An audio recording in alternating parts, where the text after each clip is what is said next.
断舍离这个赛道一旦是排上的，就是不停的干。今天是给粉丝大叔断舍离收拾阁楼的第2天，厨房是这个房子里面最矮的一间房。昨天我收拾的大厅挂了一个剑，好多人就害怕这个房子，甚至有的说是凶宅，没有那么可怕。原来住在这里的喜欢2次元，挂的剑啥的也是跟他有关。他把台面和柜子的东西都拿出来，然后再给他分类要还是不要。这一单是今年4月份跟朝阳小粉丝断舍离的时候遇见的，本来是约定的跟弟媳妇他妈收拾完以后给他收拾2天。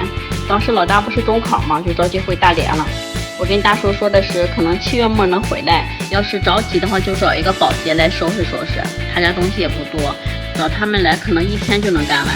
大叔人也挺好的，他说如果房子租出去的话我就找一个保洁收拾，如果租不回去的话我就等你们回来。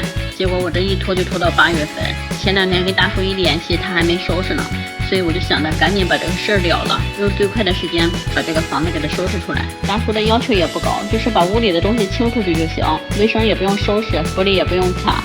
跟大叔聊天的时候，我了解到这个房子打扫完了以后准备往外出租，所以我就想着顺手把这卫生收拾出来，将来出租的时候也能好往外租一点。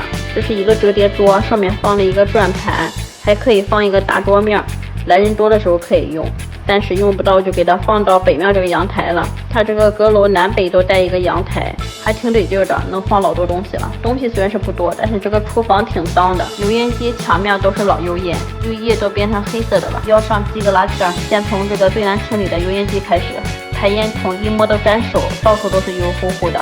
不要了，到时候换个新的吧。能自己做主的感觉真好。对付墙上这种老油垢还得是油污净，喷完以后立马就化了，钢丝球一蹭，抹布一擦，特别省事。这个老式的油烟机应该是带不动这个厨房了，要不然墙上不会那么黄。现在想买这种老式的油烟机可能都不太好买了，一般的家庭保洁油烟机好像都不给拆下来清洗，最多也就是擦擦表面。听说有好多清洗油烟机的时候拆完以后坏了说不清的，我这也是拆完了以后才想起来的。反正拆都拆下来了，就给它刷出来吧。厨房的水龙头还没有水，只能给它拿到卫生间里来刷了。一共喷了3、4遍油污净才给它刷干净。要是一个白钢的得老解压了，我跟你说，黑的看不出效果来，但是能看到喷完油污净以后这个黄色的泡沫哈，你就能知道这个油烟机有多脏。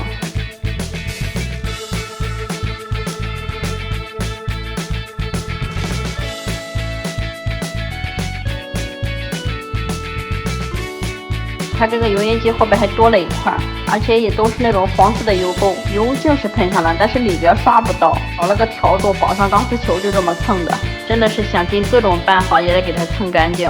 我真是看不了这种脏的，只要是看到了，哪怕是想办法我都给它收拾出来。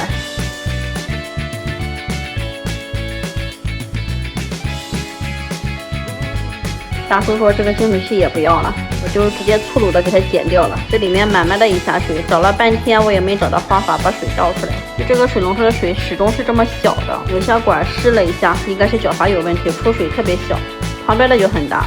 我想给它按到旁边角阀去，那个管还有点短，所以今天就只能这样了。等到明天来的时候看看能不能买一个长一点的管子接上。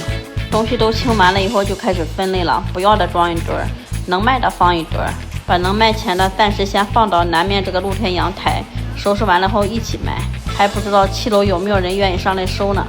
这些是大叔留下来的锅碗瓢盆，他说不管以后是谁来做都可以用一用嘛。但是我感觉哈，留下来的那些东西不管是谁来做都不可能会用，但是呢也得尊重老人家的意见。跟收拾卫生比起来，我还是比较喜欢扔扔扔的模式，特别是那种东西越多越乱的，我就越兴奋，越有成就感。干活干的也有劲儿，像这种小活干了没劲儿，剪视频也没劲儿。当初我来看活的时候，我一看屋里的东西就很少，不适合我拍断舍离。但是呢，我看大叔岁数大了，我又不知道怎么拒绝他。我这个人脸皮比较薄，其实电话里沟通的时候，可能打打字见不着人，可能也就一下过去了。真正见面的时候，好多话都不好意思说出口，特别是遇到岁数大的老人，就更不好意思说了。有些活对于年轻人来说就是伸把手眨把眼就过去了，但是对老人来说就是特别难的事儿了。我一直认为做好事会积福的，不光是给自己积福，还会给儿女们积福。如果我以后在收拾的过程中遇到是那种80岁以上独居的老人，或者是无儿无女，或者是遇到家里面有特殊老人，我可能会少收费，甚至免费给他们收拾。我是今天配音的时候突然有这个想法。我是说真的，如果真的有在社区工作，然后身边也有这样的家庭需要帮助的话，也可以主动的来联系我。我是初步有这个想法哈，不知道能不能实现，也不知道这里面会不会有什么麻烦。反正能不能这么做，你们也可以给我一个参考意见。这个冰箱和微波炉其实应该用那个水卫世家的多功能清洁剂，但是这一次比较匆忙，啥都没带来，又比较脏，所以就用这个油污净擦的。擦完以后用湿抹布擦了4、5遍。微波炉准备明天给它烧一碗开水，在里边蒸一下。之前好多人都问过，油污净到底能不能擦冰箱和微波炉？就是外面是可以的，但是里面最好不用，它毕竟是化学产品。如果是真的用了也没关系，多用湿抹布擦几遍，尽量的不让它有残留就行了。能用水冲的就用水冲。还有这个冰箱外面，有的喷完会滑，有的不会。喷之前先找一个背面试一试。我喷过好多个冰箱了，都没事儿，但是也有一喷就滑的。还有那个不锈钢的煤气灶啥的，每家的材质不一样，有的喷完没事儿，有的喷完就不行。喷期间就是先找一个小面积试一试。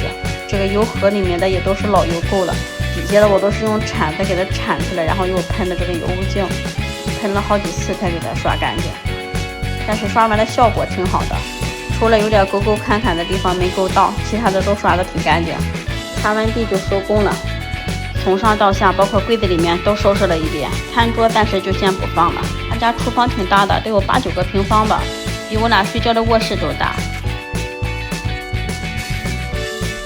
现在是收拾出来了一个厅、一个厨房加一个卧室，看看明天能不能把另一个卧室和卫生间一起收拾出来。